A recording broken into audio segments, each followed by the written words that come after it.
G.K. Chesterton once has said that the greatest illusion that mankind can have is the illusion of familiarity. What do you mean by illusion of familiarity? We as human beings, normally, we would be comfortable with what we see day to day and consider that what we see only can be there. What is unfamiliar is not good. What is not usual cannot be that great.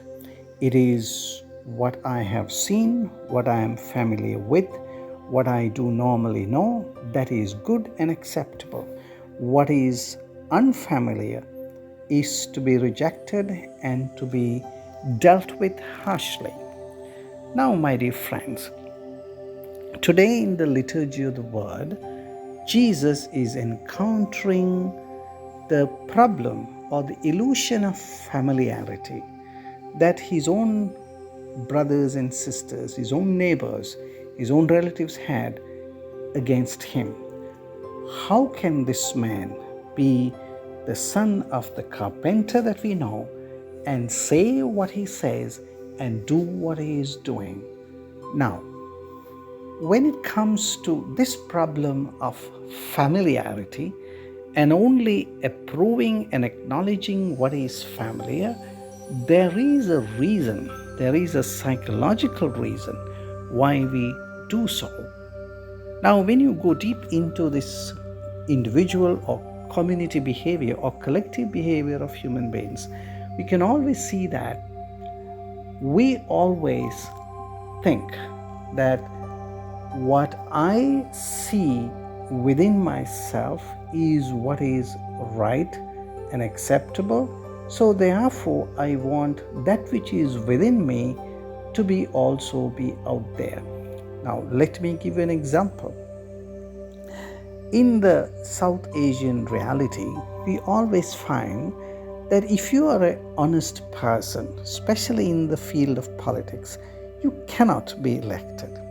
If you are a liar, if you are a person who is deceiving, if you are able to play the game of politics with people, tell them what they want to hear and do what they want you to do, then you become a good representative of their own kind.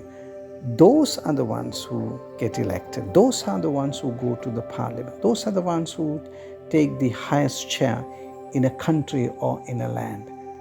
Again, the illusion of familiarity, because I do not want to see which I do not have within me.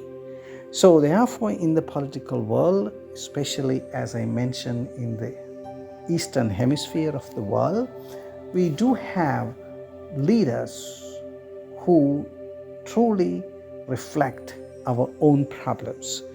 As human beings, with whatever the country, whatever the land that you belong to, you are dishonest to yourself, so you elect dishonest people to be your leaders.